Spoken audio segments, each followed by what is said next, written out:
Hello à tous! Bienvenue dans cette série de 10 épisodes de podcast Les pros savent, dédiés à un sujet très important pour votre entreprise, la comptabilité. Dans les 10 épisodes de cette série, produite par Massif Pro, la communauté, vous allez comprendre concrètement à quoi votre compta peut vous servir. Vous pourrez, en plus de briller en société, actionner les leviers pour reprendre les finances de votre entreprise en main et pourquoi pas faire quelques optimisations. Je suis Charlène Darmon, expert comptable et business coach. Depuis 10 ans, j'accompagne les entrepreneurs dans toutes les étapes de leur vie entrepreneuriale. Au travers de mon compte Instagram, avec mes clients ou lors de conférences, mon objectif est toujours le même.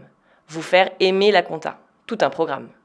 Pour ce nouvel épisode, nous allons parler des impayés et de leur implication comptable. Ça risque d'être un petit peu compliqué, donc accrochez-vous. Avoir des impayés, c'est le cauchemar de tout entrepreneur.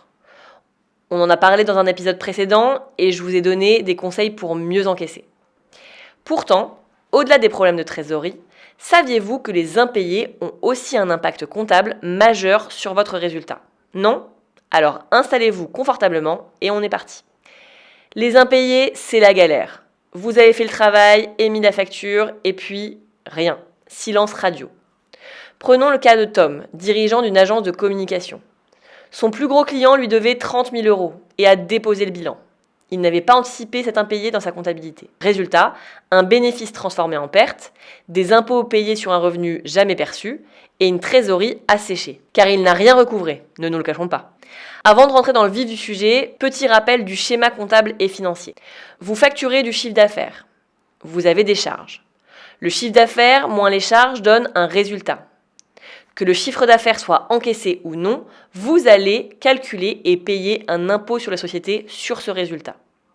Si vous n'anticipez pas les impayés, vous allez donc payer un impôt sur les sociétés sur du chiffre d'affaires que vous ne récupérerez jamais. Alors comment ces impayés sont-ils comptabilisés et quel est leur impact? Premièrement, notion comptable fondamentale. La créance douteuse versus créance irrécouvrable. Une créance douteuse est une facture dont le paiement devient incertain. Un client en retard qui ne répond plus aux relances ou qui est en difficulté financière. Une créance irrécouvrable est une facture que vous n'encaisserez jamais. Un client disparu ou en liquidation ou des procédures légales qui ont été épuisées sans résultat. Cette distinction est cruciale car le traitement comptable diffère. Deuxièmement, le principe de la provision pour créance douteuse. Dès qu'une créance devient douteuse, votre comptable va constituer une provision. Donc, dès que vous avez un doute, vous allez inscrire une charge dans votre compte de résultat qui anticipe la perte potentielle. Exemple, pour une facture de 10 000 € qui est compromise à 50%, vous allez provisionner 5 000 €.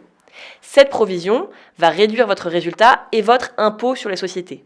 Mais c'est une prudence qui est nécessaire.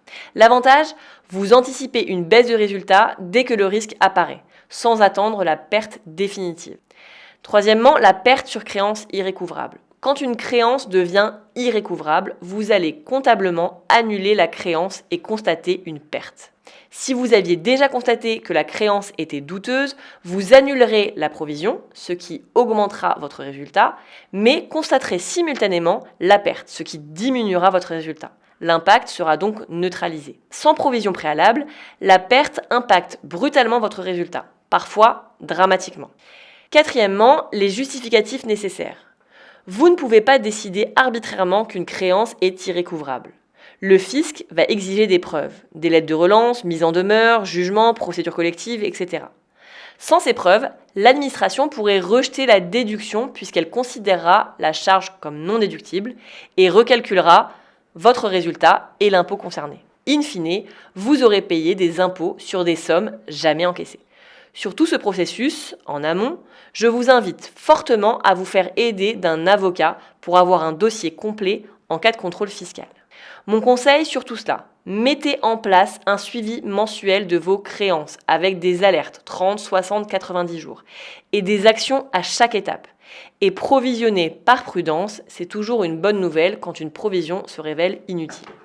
Voilà, cette fois-ci, on est parti sur un épisode très comptable et j'espère que je ne vous ai pas perdu en route. En résumé, les impayés ne doivent pas être simplement un problème de trésorerie.